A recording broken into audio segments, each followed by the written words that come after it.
Hi guys, I'm Gertrude and welcome back to my channel. So this morning though, I wake up and have a couple of sneeze, which totally explain why my voice sounds so weird for today's video.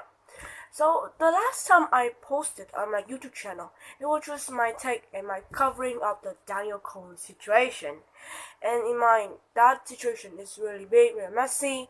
So I will try my best, to summarize all it up, to pack it up into small section in order to more easy to understand and not all over the place.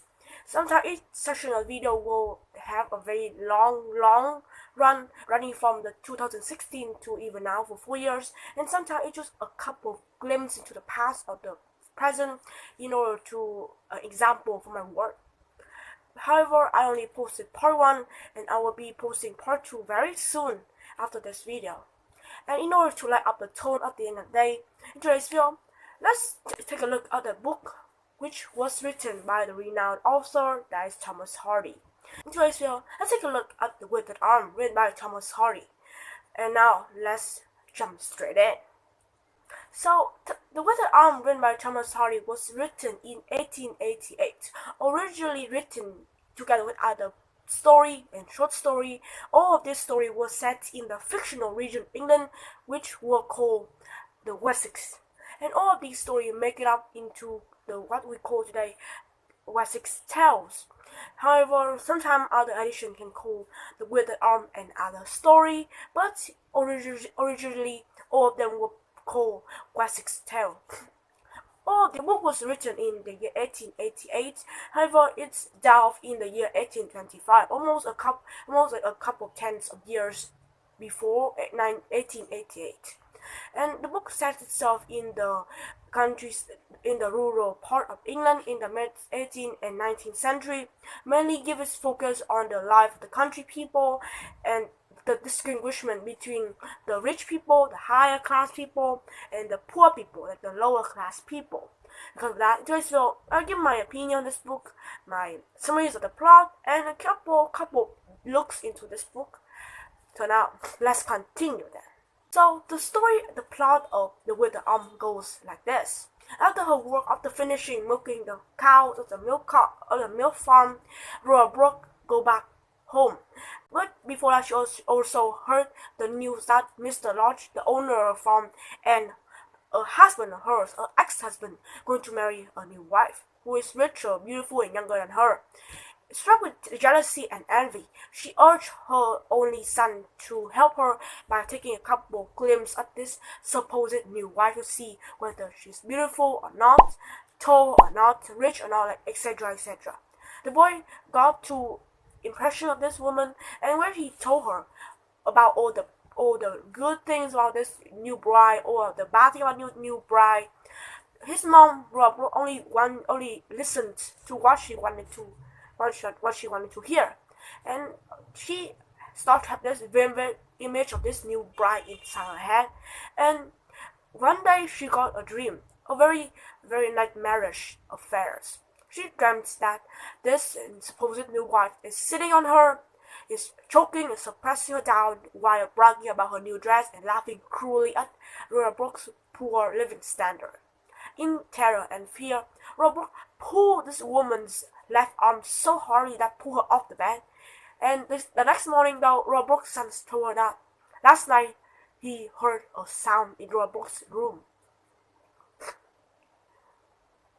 A couple of days later, Rhoda Brook finally got a chance to meet the supposed new bride.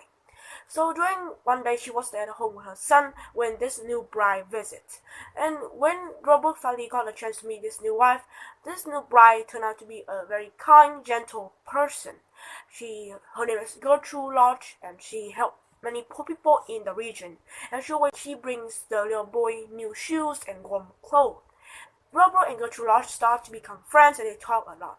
And then one day, Gertrude Lodge expressed herself that she got a bruise on her left arm, and her husband, Mr. Lodge, told her that it's the devil's work. The devil's cast the bruise on her left arm.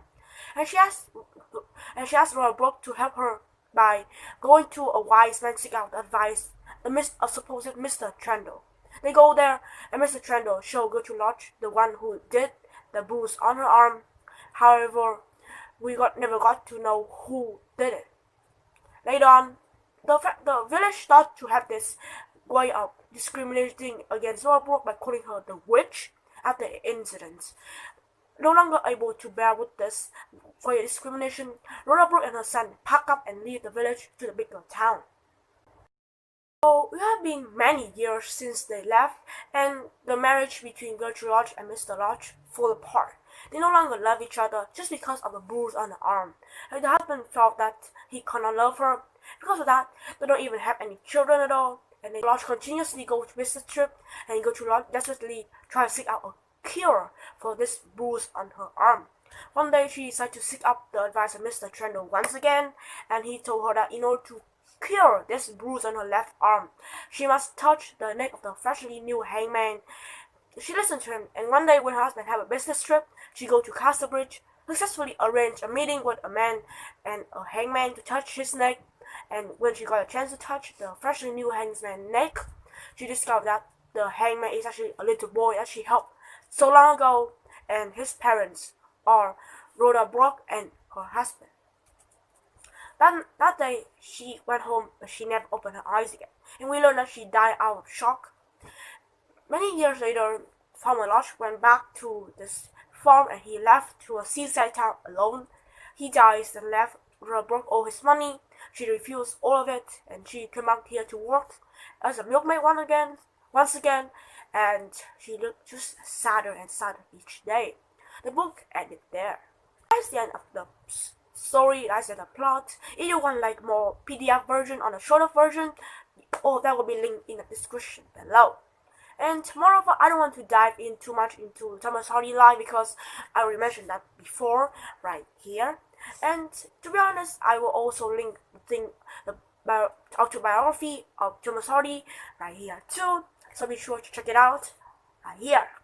And now let's move on to my discussion and how I think my opinion on Thomas Hardy's work. Thanks to the story, Thomas Hardy already give us a foreground into the life of the people, especially the country people, the rich country people and the poor people.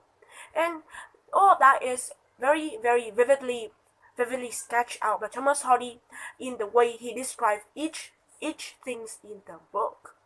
One example of that is how Thomas Hardy give us a vivid picture of the living standard of the people, the poor people and the rich people.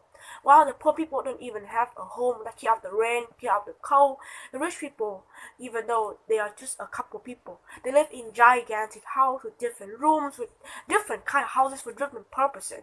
They have a kitchen, they have a bathroom, they have each room separately. The poor people don't even have a room at all. The poor people don't even have a bathroom that exists. Moreover, the rich people have a good living standard. The room is warm and cozy, they got a kitchen, they can eat whatever they wanted, and they got a range of livestock and meats to choose and eat. They have chicken, cows, sheep, and pigs, etc., etc. And the poor people don't even have enough food to eat at all, even though the poor people are the majority people. And that's also a problem of nowadays, not even in those times, but nowadays that problem still exists. And then one more thing that Thomas Hardy also emphasized, Thomas Hardy give us an insight into the people's property and how and the culture of that time, seeing how the rich dressed fashionably, extravagantly, and the poor dressed poorly. They don't even have warm shoes to wear, don't even have enough clothes to wear. And one example of this again is how Gertrude Lodge wear a big dress and a beautiful dress too, and when she moved, it made a lot of noise. And another example of this is how Rhoda Brook's son don't even have enough shoes and warm clothes to wear, and he have to walk home every day and have to help his mom every day. We don't even have enough clothes and shoes to wear. Secondly, the rich people have a lot of furniture, they have a lot of things, and also have their own carriages to carry them, and people call it the gigs in those days. And when they go to the market, they can freely buy whatever they wanted. And when they go to the market, gossiping, scandal telling, hypothesis, conspiracy about the supernatural, also a thing. And through that, Thomas Hardy give us an insight into the people, country people characteristic of that time, and how when something is like rumors and scandalous, country people wouldn't know it all. Just all of this also described in another book which called Titular. Check out right here. If you have any suggestion for future discussion on books and reviews, then please comment down below. And thanks to that, Timothy had already laid a foreground for what he's supposed to do next, and what we're gonna have continuously as the story starts to build up. So now let's continue with it. So thanks to the foreground Thomas Hardy already given us, Thomas Hardy built up the character with each behavior of them also symbolize something. And one of those things is the dream of Rhoda Brook and the bruise on Gertrude's arm. So after listening to the impression of her son, Rhoda Brook have a photographic picture and image of Gertrude inside her head. And one night she got a dream of how Gertrude suppressed her down, almost choking her. She cannot breathe, cruelly laughing at her poor living standard, and brag about her clothing and her new ring. This also represents how the poor thinks of the rich people. Think of them as suppressing and intimidating, think of them as cruel, as bragging and always showing off their extravagant clothing and their property, representing how the poor thought of the rich. And then one more thing, and then the behavior of Rhoda Brook when she have to endure all this, she take hold of this aversion's left arm and pull her down. She find out when there's suppressing and there's someone being pushed down, there will be some form of revolution.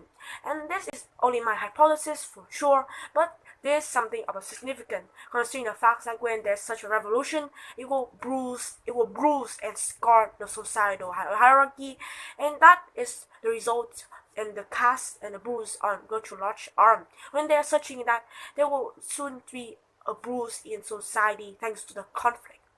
And now let's move to my opinion on character and character discussion. So let's continue then. Like I mentioned before, the characters are remarkably so well done. We have two characters each so well connected. Two of them each represents the poor class and the rich class. Rhoda Brook and her son represents the poor people. Gertrude and her husband represents the rich class. Two of these guys also have a very tight relationship with each other, and this thing cannot fall apart. Considering the fact that the behavior of one character can really matter and really affect another character. Signifying the strong relationship between the rich class and the poor class, and how one behavior of the poor and or the rich class can significantly affect the well-being of another class. Considering the facts and how the rich and the people with power will always determine the fate of the poor people, such as the injustice imprisonment of Rhoda Brook's son and how he had to die so young and so injustice, and how he had to die when he is innocent. He got hanged because he was accused of something he did not done. That's the end of this review, and I will see you guys later. For more source, I'll leave all right here, so be sure to check it out because that comment will work for me. And for information or suggestion, comments down below, like and subscribe, please, and I'll see you guys later. Bye.